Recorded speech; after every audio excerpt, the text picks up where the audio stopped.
نظر آتا ہے۔ مت بھولیے کہ سورج کی یہ حالت وہ ہے جو 8 منٹ پہلے تھی۔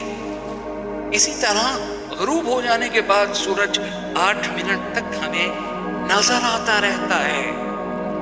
فضا میں کچھ ایسی بلندیاں بھی ہیں جہاں زمین کی روشنی 1 سال، 2 سال، 10 سال، 1000 سال، 10 لاکھ سال بلکہ کروڑوں سال بعد پہنچتی ہے۔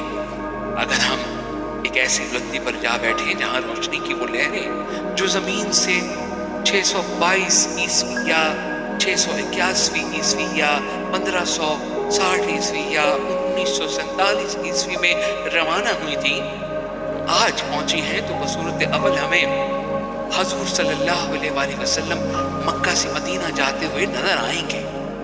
بصورت ثانی واقعہ کربلا کا منظر سامنے آ جائے گا۔ مزید ڈاکٹر غلام جیلانی برق لکھتے ہیں کہ بصورت ثالث تخت دہلی پر جلال الدین اکبر اور بصورت رابع حضرت Quaid Azam governor general house میں دکھائی دیں گے۔ بظاہر یہ بات عجیب سی معلوم ہوتی ہے، لیکن دراصل عجیب نہیں ہے، کیونکہ اسیر یا عالم مثال میں ہر چیز کی لاتعداد تصاویر موجود رہتی ہیں۔ پیج نمبر 50 پہ ڈاکٹر غلام جیلانی برق لکھتے ہیں، ریڈر ڈائجسٹ امریکی ایڈیشن کی آشاد مئی 1959 عیسوی میں یہ واقعہ درج ہے کہ امریکہ میں ایک ٹیلی ویژن کمپنی بنی، وہ اپنے پروگرام نشر کرتی رہی اور 1944 میں ختم ہو گئی۔ اپریل 1959 میں ایک روز اسی کمپنی کا کوئی پروگرام جو 17 برس پہلے نشر ہوا تھا دوبارہ ٹیلی ویژن کی اسٹیشنز میں اور سیٹس میں آنے لگا، اور دنیا کو یقین ہو گیا کہ آواز کبھی نہیں فنا ہوتی۔ سورہ کاف آیت نمبر 18 پہلی آیت اور پھر اس کا ترجمہ ملاحظہ فرمائیے۔ بسم اللہ الرحمن الرحیم، ما يلفظ من قول الا لديه رقیب عتید۔ اس کا ترجمہ ہے، کوئی لفظ اس کی زبان سے نہیں نکلتا جسے محفوظ کرنے کے لیے ایک حاضر باش نگران موجود نہ ہو۔ ممکن ہے کہ محشر میں مجھ جیسا کوئی دلائل باز نامہ اعمال پر یہ اعتراض کر دے کہ فلاں الزامات غلط ہیں، فوراً اس کی بے شمار تصاویر اس گناہ میں مصروف اسی طرح دکھائی دی جائیں گی جس طرح سنیما کے پردے پر فلم۔ جب ہمارا ہر عمل، ہر لفظ اور ہر ارادہ کاسمک ورڈ میں محفوظ ہے تو پھر کسی مجرم کے لیے انکار کی گنجائش ہی کہاں رہ جاتی ہے؟ جس طرح برطانیہ اور چند دیگر اقوام نے اپنی لائبریریوں کی تمام کتابوں کی فلمیں تیار کر رکھی ہیں۔ یہ فلم بہت چھوٹی سی ہوتی ہے، 1000 صفحات کی کتاب ایک چھٹانک وزنی فلم میں سما جاتی ہے۔ اس طرح ہمارے اعمال و الفاظ کی فلمیں بن رہی ہیں جو قیامت کے دن ہمارے ہاتھوں میں دی جائیں گی، اور ان کا نام ہوگا نامہ اعمال۔ اگر کوئی مجرم اعتراض کرے گا تو یہ فلم پروجیکٹر پر چڑھا دی جائے گی اور وہ شخص اسکرین پر بولتا اور چلتا پھرتا دکھائی دے گا، جیسے سورۃ یاسین کی آیت نمبر 65 دیکھیے۔ سورہ یاسین آیت نمبر 65 پہلی آیت اور اس کے بعد اس کا ترجمہ۔ بسم اللہ الرحمن الرحیم، الیوم نختم علی افواہہم وتکلمنا ایدیہم وتشہد ارجلہم بما کانوا یکسبون۔ ترجمہ، ہم آج کے دن ان کے منہ پر مہر لگا دیں گے اور ان کے ہاتھ ہم سے باتیں کریں گے اور ان کے پاؤں گواہیاں دیں گے ان کاموں کی جو وہ کرتے تھے۔ دوستو، کاسمک ورڈ کے ادراک کے لیے ڈاکٹر غلام جیلانی برق نے حساس دماغ کے حوالے سے کچھ لکھا ہے۔ وہ کہتے ہیں کہ حساس دماغ 2 قسم کے ہیں، ایک وہ جن کا تعلق اسیر سے کسی قسم کی ریاضت و عبادت کے بغیر قائم ہو جاتا ہے۔ کراچی میں ایک خاتون جس روح کو جس وقت چاہے طلب کر سکتی تھی، میں ایک ایسی لڑکی سے بھی آگاہ ہوں جس کے پاس ساکنان اسیر بڑی تعداد میں آتے تھے، اور جب بھی وہ کسی کمرے میں تنہا ہوتی تھی تو وہاں اجسام لطیفہ کی ایک محفل جم جاتی تھی اور وہ ان سے باتیں کرتی رہتی تھی۔ اور دوسری طرف وہ جو برسوں کی عبادت اور ریاضت کے بعد اسیر سے ربط پیدا کرتی ہے، اور یہ لوگ کبھی مکینان اسیر سے ملتے اور کبھی صرف ان کی آوازیں سنتے ہیں۔ یورپ میں اسپریچول سائنسز کی ایک مشہور معروف شخصیت پادری لیک بیٹر نے اپنی کتاب انویزیبل ہیلپرز میں ایک عورت مسز پائپر کا ذکر کیا ہے۔ من کی دنیا میں ڈاکٹر غلام جیلانی برگ اس کو کوٹ کرتے ہوئے لکھتے ہیں، پادری لیک بیٹر لکھتا ہے کہ میں ایک عورت مسز پائپر کا جانتا ہوں جو خود بے ہوش ہو کر ارواح کو بلاتی تھی۔ اس کے ان کارناموں کو ہزاروں آدمیوں نے دیکھا اور بچھڑے ہوئے احباب و اقارب سے ملاقات کی۔ لیٹ بیٹر کا خیال یہ ہے کہ ایسا آدمی بے ہوش ہو کر اسیر میں پہنچ جاتا ہے اور وہاں کی ارواح سے رابطہ قائم کر لیتا ہے۔ اسی طرح مسز گاسل اپنی کتاب واٹ از دا لائف میں دو نظام کے حوالے سے لکھتی ہیں۔ ڈاکٹر غلام جیلانی برگ اس کو کوٹ کرتے ہیں، وہ لکھتی ہیں کہ جسم میں بیک وقت دو نظام کار فرما ہیں، ایک جسمانی اور دوسرا اسیری۔ اسیری جسم مادی جسم کے ذرات ایٹمز میں رہتا ہے اور بعد از موت الگ ہو جاتا ہے۔ اصل و حقیقی جسم اسیری ہے، اور مادی جسم محض ایک خول یا سرائے ہے جس میں جسم لطیف کا قیام عارضی ہے۔ فرائن لکھتا ہے کہ اس دنیا میں ہم دو جسم لے کر آتے ہیں، مادی اور اسیری۔ یہ اجسام ایک دوسرے میں یوں داخل ہیں جس طرح چینی دودھ میں۔ اسیری جسم مستقل چیز ہے جو زمین سے گزر کر آگے جا رہا ہے، اور مادی جسم اس وقفے کے لیے محض حفاظتی خول کا کام دیتا ہے۔ ڈاکٹر کرنگٹن نے اپنی مشہور کتاب میں پروجیکشن آف دا آسٹرل باڈی میں 20 ایسے اشخاص کا ذکر کیا ہے جو جسم لطیف میں سفر کیا کرتے تھے۔ جسم لطیف کی پرواز کو قدیم مصری بھی تسلیم کرتے تھے، اور اس موضوع پر کسی مصری ہی نے ایک کتاب لکھی تھی، عنوان تھا دا بک آف دا ڈیڈ۔ اب آتے ہیں اس موضوع پر جس کا آغاز اس پروگرام کے آغاز ہی میں ہم نے کر دیا تھا۔ مسٹر آرتھر فنڈلے MPE نے ایک کتاب لکھی 1932 میں جس کا عنوان تھا آن دا ایج آف دا ایتھرک۔ 1932 میں شائع ہونے والی اس کتاب نے پوری دنیا میں اور خاص طور پر اسپریچول سائنسز کی دنیا میں ایک انقلاب برپا کر دیا۔ اس حوالے سے مسٹر جیمز آرتھر فنڈلے نے اپنی کتاب میں ایک اسیری روح سے ملاقات کے حوالے سے لکھا، جسے من کی دنیا میں ڈاکٹر غلام جیلانی برگ نے کوٹ کیا۔ مسٹر فنڈلے لکھتے ہیں کہ میں 4 دسمبر 1923 کو اپنی اسٹینوگرافر مس گلر کے ہمراہ جیسی سلاؤن کے ہاں گیا، جو ارواح کو اسیر سے بلایا کرتا تھا۔